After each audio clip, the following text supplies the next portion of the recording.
Hello, hello, what is up? I'm Eryn Carlisle. I'm the founder of The Art of Living Vibrant, and I'm an artist and a therapeutic art and wellness coach. And today we are on episode 3 of the Feel Good Session. So this is still a fairly new series that I started. And the goal behind this is to help you get over that hump of using intuitive painting, art journaling as a form of self-care, as therapeutic art to help you relax, to cut loose, and just give yourself space. But today we're going to get into it's building on what you have. And so I kind of went back and forth on this because I really actually enjoyed the painting that ended up from last week's or 2 weeks ago, the last video. And I was like, I don't know that I want to. But yeah, on the same note, life a lot of times it throws things our way, right? And we have to keep moving forward and we have to keep building on top of what we have. And, you know, it's how you work with what you got and it's how you move forward and how you grow and all those things. And so that was kind of the concept and the idea behind today's video. I can't say that I like how it turned out better than what it was before without all the things. And so maybe there's a lesson in that as well. But we're going to dive into it. And yeah, here we go. All right, now if you painted with me last week, I keep saying last week in the last video from the last session, then I want you to take that painting and I want you to add on top of it, which sometimes you might have some hesitation, be like, I don't know about this, Eryn, but I just want you to try. It's a journal after all, right? This is not something that we are trying to hang up on our wall or gift to somebody. Maybe eventually you might decide you want to do that. So I want you to add on top of it. And I simply want you to do doodle markings, to take, I'm using a black acrylic paint pen in this, and to just start doodling, to breathe through it, take some deep breaths in, deep breaths out, in through the nose, out through the mouth, and just allow your body to go in and out as you are doodling, as you are adding on top of what you already have. And so, you know, this idea, this concept, like I said, for this week's video was a little bit, I really wanted to speak to this idea that working from a place of you really like what you got. Maybe you don't love it, because that was this painting I had in the journal. And it's one reason I decided to talk about this was I really liked it. I wasn't in love with it, you know, but how often do we keep things because we like it? Not because we love it, but we're like, well, I might mess it up. I might ruin it if I change things up, whether that be on a painting or in life. We're afraid of kind of changing things up. And so I want to encourage you to follow your heart, to follow that intuition of yours, to know that you know what's best for you. And always there's a level of, you know, taking into account the other people in your life and how that impacts them and all those things. But I really want to encourage you to move from this place of love with yourself, to listen to that little voice of yours. It's like, I like it, I don't love it. And to start moving in a direction that's like, what do I think I would love? Or what would I like to try? What am I fascinated by? What am I interested by? And, you know, obviously with art, it gives you this opportunity to play with that. And it's not a big commitment, right? But you start to learn to trust yourself that you can eventually make it work out, that you can eventually get to something that you love. And when you're first starting out, you might be like, I don't know that I feel that way, Eryn. But I think from my one-on-one sessions that I have done with people, almost every single person has been surprised. They've been like, it's better than I thought it would be. And I love, love, love hearing that. So if you have had sessions like that where you create and you're like, wow, like you impress yourself, like praise yourself, let me celebrate your win with you. I love to hear those things because it's one of those things that lights me up. It really does. And so I'm going to get back on point with this though, with the painting that you'll see here. I chose a lime green. It's like a minty aqua color. And I started filling in around the leaf shapes and just some of the illustrations. I'm sorry, I just like hit the table and shook my camera. But I started filling in, and I like to work with 2 colors. And this is just personal preference. instead of trying to make things solid, for one, the lime green I'm using, I like that it's kind of a transparent color, and so you can see a little bit of the layers behind it, and the idea is to not cover up everything that's already there. Like, I'm not trying to color block out or, you know, calm everything down. I just want to layer, and I want to add to, and I want to make it feel richer and, you know, more complex. More complex. I apparently like busy, but I do really love all the different layers, and I like when there's colors that are just like kind of color swatches kind of piled up on top of each other, around each other, and that's something I enjoy in my artwork and in my paintings. And so, you know, sometimes when you set out to start adding in color, your tendency might be to color it in solid, like you would a coloring book. You know, if you think about when you were younger and you color in, a lot of us would color in the solid, or me, I would like make the outline really dark and then lighten inside. And so this is really just filling in swatches with that lime green and not fully covering over everything, and then coming in with some of the aqua color. And again, I don't even rinse my brush between those two colors when I'm filling it. So there's that. And then here, I thought I wanted to lighten up some of the black. I was like, maybe this black's a little harsh. Maybe I would like it better if it was softer. Spoiler alert. I did not. I got it done and I was like, I don't like this at all. And, you know, and that's part of the process when you're doing this, is that there's gonna be things you don't like, and you can be like, oh, I ruined it. What I like, it's out the window, and you can give up on it. Or you can be like, okay, I'm gonna let that dry, and I'm gonna go over and I'm gonna work on this other area and start adding stuff.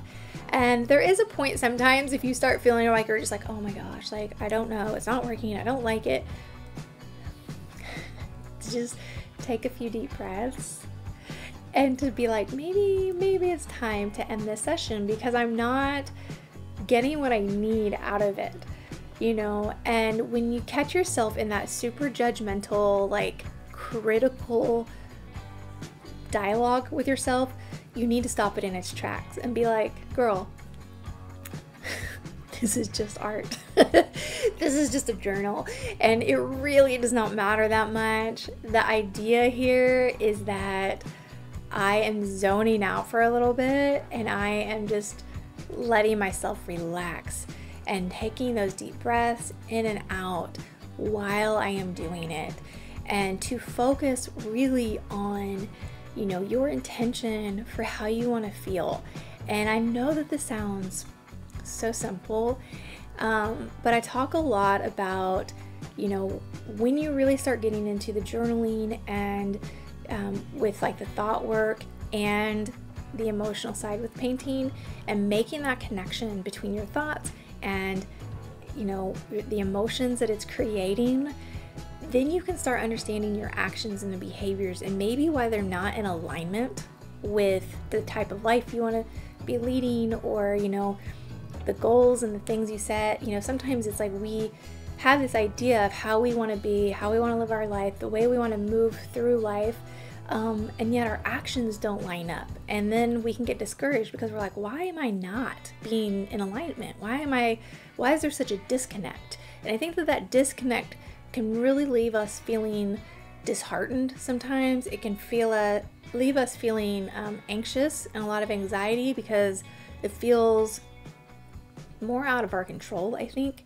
And so when you can start to make that connection between those two, between how you're feeling and, you know, the thoughts that are really driving it, and you start to identify that, you start to identify those thought patterns, it really, really can help you to start seeing why you are or are not taking action in your life, and, you know, why maybe there's that disconnect and you're not living in alignment like you want to. And so anyways, this is to be totally candid with all of this, I feel that I'm still finding that balance of teaching the art journaling part and also sharing on the therapeutic, the art as therapy side of things, because I don't just want to teach art in the sense of I want to teach people to be great artists. I do want to help give you tips to make you feel better, because it does build a certain level of confidence. Like I said, I have this approach, just start putting paint to paper. And I carry that with me in a lot of things that I do, because you've probably heard this idea of you need to believe you can do it. And there were so many times I would stop myself because I'm like, I don't believe I can do it. Like, I wanted to believe in myself, but I didn't believe in myself. And so I started breaking things down and being like, well, I know I can do the first part. And that's like with the painting, with intuitive painting. I'm like, I know I can just slap paper on the paper, slap paint on the paper. And I can just start very simple, right?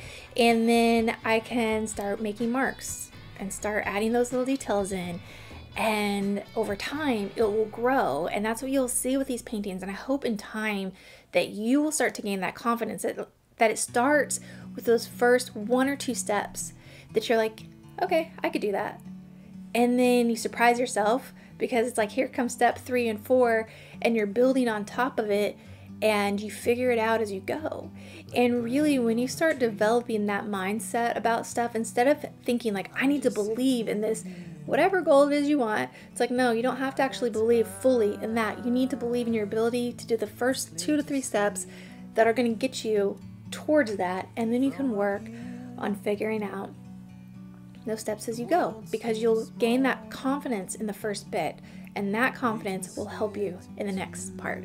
And so again, in life and with painting, and I'm like way off track, and I'm just totally like chitter chattering, as I said in the last video, but you will see here on the part that I had done light that I didn't like on the leaves, I had done lavender and white, and then I added some orange. I was like, this is not working.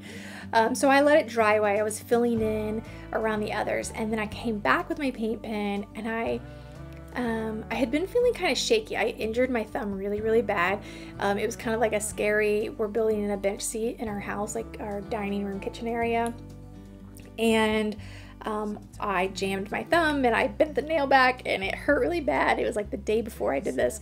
And so I just felt like, I don't know, I had this like kind of jittery energy before I did it. And so I started adding in kind of like wiggly, wavy lines that kind of just felt like how my hand was feeling in that moment, which felt like a weird time to start painting, but I'm like, it's the perfect time, because I feel jittery. I feel a little like off. And whenever I can shake that off through a painting and recenter myself, you know, then it helps me get back to the energy that I really want to be carrying through my day, which is a lot more how I am right now. And so, you know, I'm like, I want to be energetic and cheerful and upbeat. I'm not always, unfortunately. I wish I could be, but I'm not.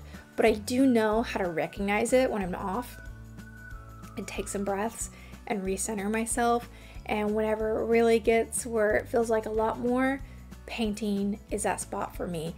And you know, I don't have a daily practice. I know there are some people that are like, you need a daily practice. You need to be creating every day. I don't. I have a busy life. I'm a homeschool mom. I have 2 kiddos. And unfortunately, I do not paint every day. I go through spurts where I try to do my art meditation in the mornings, and I love to do that. I like to take about 20 minutes doing that, but you know, it doesn't always happen.